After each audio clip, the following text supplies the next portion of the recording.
Hello, it is I, your Senpai. Welcome back to Novel in a Year. This week is week 10. So last time what we did is we wrote out 3 paragraphs each, 3 for hopelessness and then 3 for resolution. This time what you're going to be working on is a timeline. So if you're artsy, you can do little doodles on a huge sheet of paper or like pieces of paper taped together if you don't have baked paper. You can make a chart.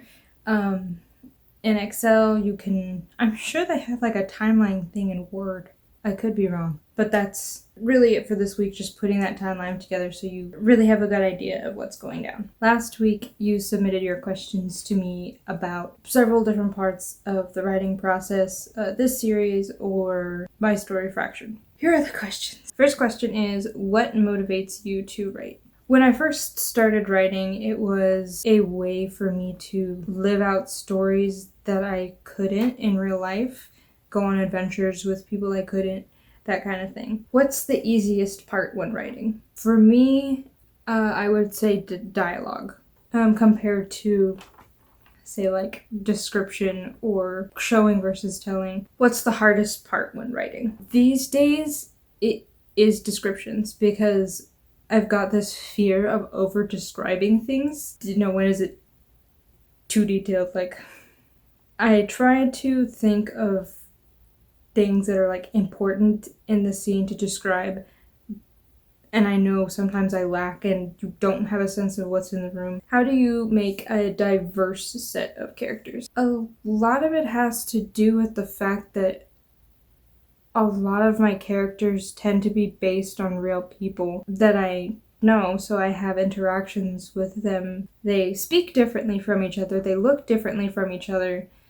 and it becomes a little easier for me when I'm not afraid of making somebody's hair color pink or somebody's eye color purple, because then I have more freedom and creativity there, and the characters don't look the same. Have you ever given up on a story? The answer is yes. Back a long time ago, when I was first starting to write, there was a story that I was working on that I think was originally about a ghost but wound up turning into one about angels. And at the time, we were kind of following the trends as writing, so when I first started writing, it was vampires, but I wanted to write about angels. Angels became very, very popular for a while, and a lot of the stories started sounding like mine, and it became discouraging because I remember at the time there was a lot of, you stole my story, no, you stole my story. Well, this story was posted online, and this one was leaked, and so it was like having the same story as somebody else, like the basic storyline, even if it obviously wasn't exactly the same. There's different names, a completely different place. Like, you didn't want to have the same storyline. And as a result, I have not touched that story since. I don't even know what to do with that story now. But a lot of my stories, if I wind up putting them on the back burner and realizing that they don't work later because they wound up being very, very, very childish, which I wouldn't have realized at the time, so I was like 12 to 14 when I started writing, they usually get put into a blender. I take the parts out of the blender and probably stitch them together with something else, which I think there's this one character that's in like several of my stories. He's just there. So that's a little Easter egg for you if you ever see my other stories and you're like, hey, that looks like the same guy from the other one. It is. It's him. He's back again. How do you stay focused when writing? Bubblegum and mochas. So it's a little bit difficult, but I find it easier to write when I shut my Wi-Fi off and I just have music going. Rereading my stories helps me focus in and get back into it a little more. Do you have a way to deal with writer's block? Not really. If I do write, it doesn't come out well, and then I wind up just frustrated anyway. I hear writing prompts helps, so it gets your creative juices flowing. I hear, like, like in first grade when you did those things where your teacher would print out a picture and then you wrote a story about it, that kind of thing helps too, like an image prompt. You write a story based on what's happening in the image. And some people will tell you just like push through it. Eventually something will come out. Do all stories have to have a specific theme? I personally have trouble identifying themes, and themes are like the lesson that you're supposed to take out of the story. And in a lot of stories that I've read, especially in modern times, there's a lot I don't take away from them. It's kind of just like, this was a fun story, or I'm not really sure what the point was. I think most good stories have a lesson to teach you, and it can be about a wide variety of things. But does it have to have a theme? No, you can make a fun story, I think, and you're just fine. Are there certain elements stories need to be interesting? I think that really depends on the reader and what you as the writer are good at writing. You can have a good set of characters and a crappy story.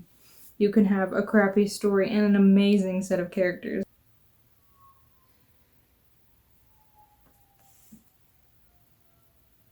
You okay?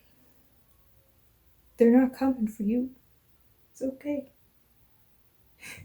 There are stories that are absolutely excellent, that are fast-paced, and there are stories that are slow that are really good. There are stories that start out slow and pick up speed and like it doesn't stop and you're hooked. And there are stories that start quickly but end slow. I think again it has to do with what you are good at as a writer, and it depends a little bit on your audience whether they think that particular element that you are using is interesting. What is the general word count for different audiences? This one I had to do some research for. Novels for adults are typically 50,000 to 90,000 words long, unless it's fantasy or sci-fi. Those tend to be anywhere from 100,000 to 115,000. But I think technically anything over 100,000 is an epic and no longer a novel. For young adults, it's usually 55,000 to 80,000. For middle schoolers, it's 20,000 to 55,000. And picture books can be anywhere from 500 to 1,000 words. So for this one, it depends on the genre that you're writing, and it also depends on your audience. Kind of think about the things that you read when you were that age. Did you, a 7-year-old, have the patience for a 600-page novel? When you lose the spark to write, do you keep the momentum going or wait for another spark? Do you push through apathetically, or do you take a break until you want to write again? For NaNoWriMo, I tend to just push through even if I don't feel like writing anymore. If I'm annoyed with a scene, if like any little thing annoys me about my story, I do lose that spark to write. And it is hard to push through, but like for NaNoWriMo, where I have a goal and I want to reach that goal, I want to get there, so I'm going to push through. The breaks themselves vary though, so if I can't write anymore, maybe I'll hold off like a day and see where I'm sitting then. And if I feel like writing more, then it's only been a day, but yeah, there have been months, and I think once probably even a year between ever writing anything again, just because I was so sick of writing for a long time there. When a new idea pops into your head, a new direction to take the story, Do you actively rewrite the whole story? Do you weave the two together or trash the old one? I have had instances of both. Fractured's a good example. It is not the same story as what it started out as. So when I come up with new characters and new things to add to it, they kind of all get woven together. But there have been story ideas that I've had where the old one was not good. I couldn't even reuse it for anything. So I scrapped the old idea, and most often what happens is I wind up recycling the characters and maybe parts of the story, but the whole story itself is never salvaged. That was pretty fun. That was a lot of questions, and there were a lot of good questions. I had to think about some of those. So thank you so much for submitting your questions. Those were fun to read. I hope those help you out a little bit too. And remember, my word is not gospel. What works for me may not work for you. What I find in writing is different than something you might experience. So don't take it as law, because it's not. As always, don't forget to take notes. Yes, I know you're working on a timeline, but who knows? Anything could happen. So that's it for this time. Thank you so much for watching. Don't forget to like and subscribe if you haven't already, and I will see you in the next one. Bye!